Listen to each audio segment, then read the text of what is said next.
और उससे पहले आपको एक खबर बता दें, राजधानी रांची में सीएनजी के अभाव में ऑटो चालक परेशान दिख रहे हैं। रांची में अभी करीब 1000 सीएनजी ऑटो चल रहे हैं, लेकिन इन ऑटो को गैस नहीं मिल पाता है। ऐसे में ड्राइवरों को परिवार का खर्च चलाने में मुश्किलें आती हैं। वहीं बैंक की किश्त भी नहीं भर पा रहे हैं। ऑटो चालकों की परेशानी का जायजा लिया रांची संवाददाता रूपाली त्रिपाठी ने। झारखंड सरकार ने सीएनजी से भरी ऑटो का जो निर्णय है वो तो लोगों पर लागू कर दिया है, पर शायद सुविधा देना भूल गई है। ठीक सुबह का वक्त है, आप देखेंगे किस तरीके से पूरी सड़कों पर रांची के मुख्य मार्ग पर कम से कम 200 से ऊपर जो ऑटो चालक है वो कतार में सुबह के 4 बजे से खड़े हैं। ये कतार सिर्फ एक साइड सीमित नहीं है, रोड के दोनों ओर ये लंबी कतार लगी है जहाँ 200 से ऊपर ऑटो चालक खड़े हैं। और कई इसमें ऐसे ऑटो चालक हैं जिनकी तबीयत भी बिगड़ने लगती है। और इस वक्त हम इन लोगों से बात करेंगे, इनकी मुंह जुबानी सुनते हैं कि किस तरीके से लगातार महीनों से इनको परेशानी आ रही है।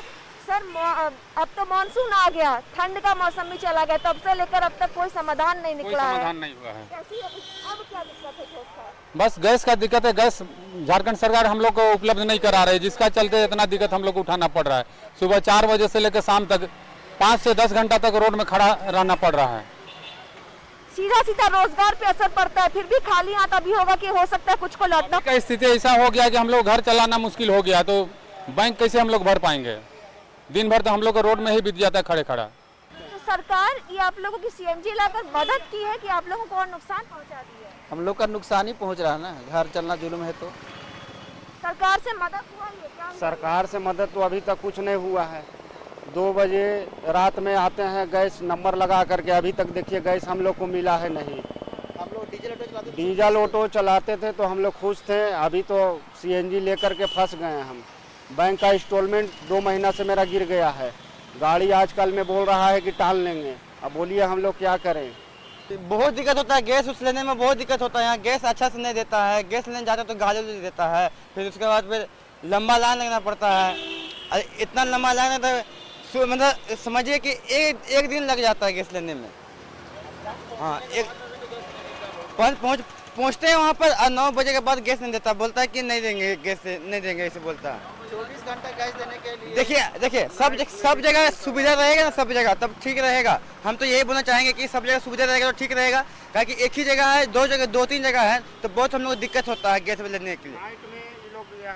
सीएनजी तो यहाँ पे लागू किया गया है, वो सीधा एक बहुत बड़ा फेलियर है फिलहाल के लिए, क्योंकि जो सप्लाई है वो उनके डिमांड तक नहीं पहुँच पा रहा है। जितने भी ऑटो चालक हैं उनको काफ़ी ज़्यादा परेशानी हो रही है, इतना ज़्यादा कि कईयों को अपना घर चलाना, रोटी रोजी चलाने पर हाल बेहाल होता चला जा रहा है। और ऐसा नहीं है कि जितने लोग कतार में हैं वो सारे अभी यहाँ से सीएनजी गैस रिफिल करवा के ही जाएंगे, कईयों को इनमें से खाली हाथ लौटना पड़ेगा।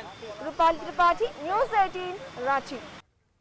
और गुमला से बड़ी खबर आपको बता दें, यहां विकास भवन में चल रही दिशा की बैठक में अचानक लगी आग से अफरा तफरी मच गई।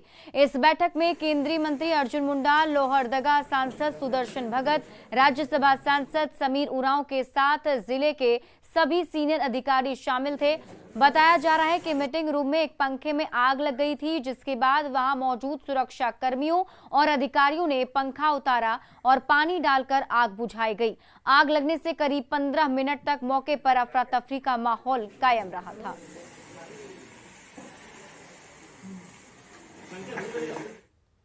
गुमला में करमटोली मोड़ में जिला प्रशासन की ओर से नाली निर्माण के लिए गड्ढे खोदे गए हैं। इससे लोगों को सड़क पर आने जाने में परेशानी हो रही है, साथ ही सड़क जाम की समस्या बनी रहती है। अक्सर लोग गड्ढे में गिर जाते हैं, जिससे घायल भी हो रहे हैं। वहीं स्कूल जाने के समय सड़क पर गाड़ियां खड़ी होने की वजह से जाम भी लगा रहता है। लोगों ने समस्या का जल्द समाधान नहीं होने पर विभागीय ऑफिस में तालाबंदी की चेतावनी दी है।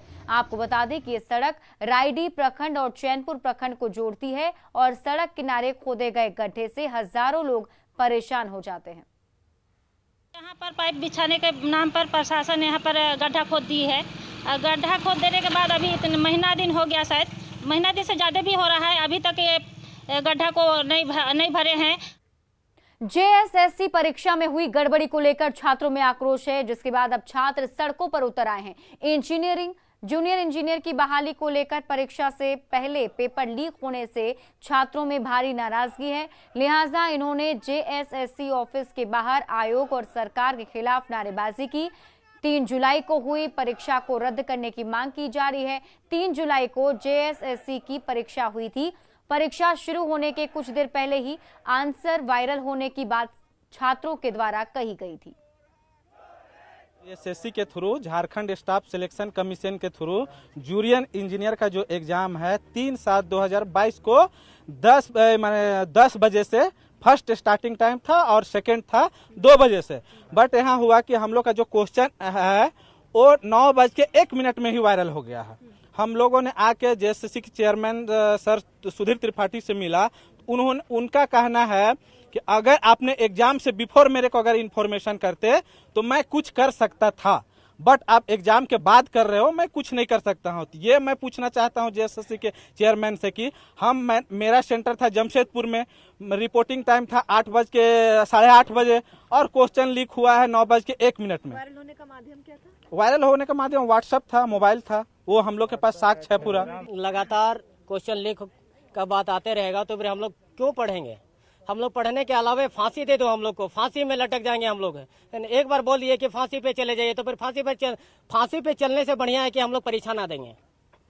और इसके साथ में अगर ऐसा धांधली हमेशा प्रक्रिया अगर चालू रहेगा तो फिर हम लोग मैडम के आंदोलन करते रहेंगे और सरकार से भी यही मांग करते हैं कि जल्द से जल्द यथाशीघ्र इस वैकेंसी को कैंसिल किया जाए, नहीं तो हम लोग आंदोलन करते रहेंगे। एग्जाम सेंटर में गए और उससे पहले भी जिस तरह से चर्चा चल रही थी सेटिंग वेटिंग का, है ना, प्रूफ भी मिल रहा था हम लोगों को, लेकिन हम लोग कुछ कर नहीं पा रहे थे, है ना। और जैसे एग्जाम दे के हम लोग निकले हैं फर्स्ट सिटिंग का 12 बजे, उसमें जैसे निकले हैं उसके बाद हम लोग मोबाइल देख रहे हैं तो व्हाट्सएप पे क्वेश्चन सर्कुलेट हो रहा था, आंसर क्वेश्चन का आंसर क्वेश्चन नहीं था। हाँ, आप लोगों के आरोप है, अब आगे का आप लोग क्या करेंगे? हाँ, पेपर सेकंड पेपर में हम दिए थे ना तो उसका सील भी टूटा हुआ था मैम, है ना। तो आगे का हम लोग देखते हैं क्या हो रहा है।